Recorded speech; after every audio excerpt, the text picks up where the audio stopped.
How do you do, fellow teens?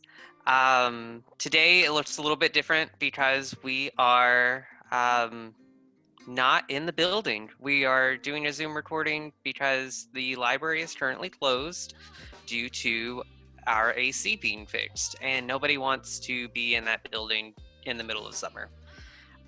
It was already hot enough with the air kind of working.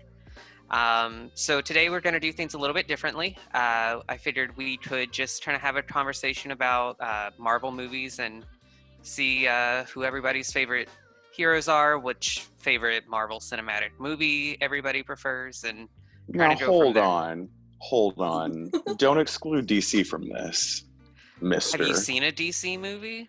They're not That's not the great. point. That's not the point. We're Wonder all about Woman's good. inclusion. And Shazam. Don't ever say Shazam again in my household. Before we move on any further, I do want to just kind of give like a blanket spoiler alert statement. We're going to do our best to try and keep things like light on spoilers. We don't want to give away any of the movies or anything like that.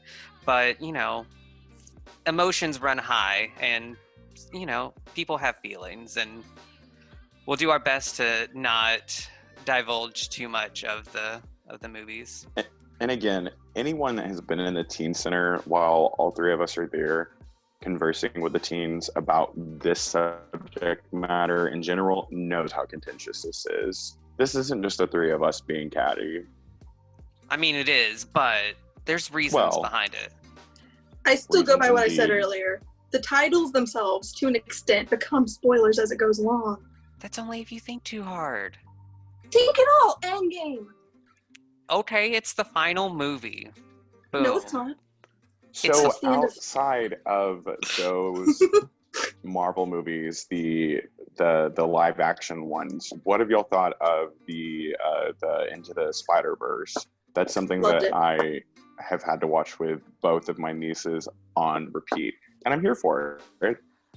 I am so happy that it exists now. I think that it created like a new animation style almost, and that it just kind of paved the way for new and unique and creative ways to make a movie.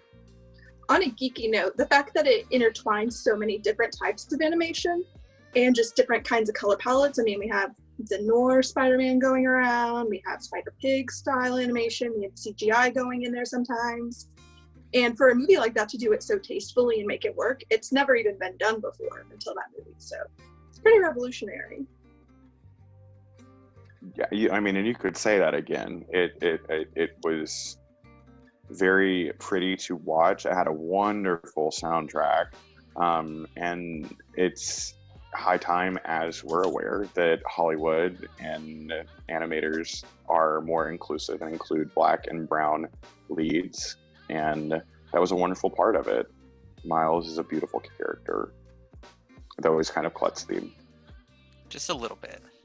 I think that one and Avengers Endgame both have the nice fact that anytime I see either one of those, I've noticed something different.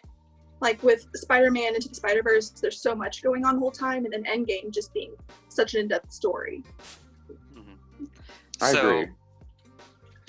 Moving away from Spider-Man, Stacy, what would you say your favorite Marvel movie is? I don't think I have a favorite movie because I like bits and pieces. Y'all knew this wasn't going to be a straight-up answer for me. You knew it! You should have We did. Yep. We did. All right. Give me your favorite, vibe from the Marvel movies then. That's just a really cringy statement. But I really like Guardian of the Galaxy. I mean, just the aesthetic of it all. I actually like the second one more than the first. I realize that's probably an unpopular opinion, but I mean, I agree. Baby Groot, need I say more?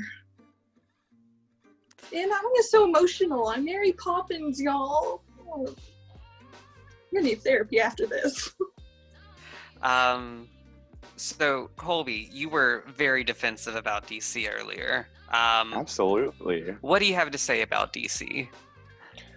I understand why a lot of people aren't as big of fans as DC as they are for Marvel. it is perhaps a little darker. It is a little more grimy around the edges, but I had this conversation yesterday while recording the podcast, the Gent and the Geek, or the Geek and the Gent. You can also find that from Layman, with Lena, about, are we simply just villains that we're rooting for someone like Harley Quinn or someone like Poison Ivy? And I think that as a society, sometimes we do like to see the anti-hero perspective as well. And I think DC lends itself a little bit better to that than Marvel does. That's not me like throwing shade. It's just, you know, people have different areas of expertise. Oh, I agree. Like, you really don't see too many like anti-heroes in Marvel. And Besides Deadpool. but even then, he's Right. not really a part of the Marvel Cinematic Universe.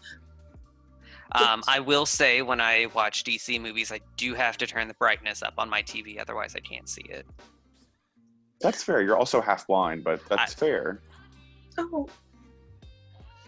I am not half blind, but I also felt the same way. Like, I saw Justice League in theaters, and the whole thing was so dark. It felt too much like Avengers Age of Ultron, and I know they ended up using some of the same people to make the film, which is probably why it ended up feeling that way. But it just felt like Age of Ultron with half the lighting. And some kids thrown in to make you feel sad. I'm not going to lie, outside of the work that Christopher Nolan did, outside of Birds of Prey, again, DC, we should say there's a lot of things in the DC universe that are rated R, rated MA. So for our audience, be wary of that. But outside of the Nolan films and the things that kind of center around Harley Quinn, like Suicide Squad was not good, in my opinion. But yeah, I mean, they're not all going to be winners. But I will say, recently I've gotten a chance to watch the animated DC shows, so like Harley Quinn, The Killing Joke. Again, these things are rated MA. Wonderful, though. If you can get your mom or dad to sit down with you to watch it, if you're not old enough to watch it yet, they might enjoy it as well. And I'm a Harley Quinn stan through and through, so now you know where my cards lie. I'll throw in that I really, really enjoyed Wonder Woman, and I have a lot of hope for the 1984 one coming out. I'm sad that it keeps on having to get prolonged, but I understand. And this may be an unpopular opinion, but I like the Teen Titans Go to the Movies.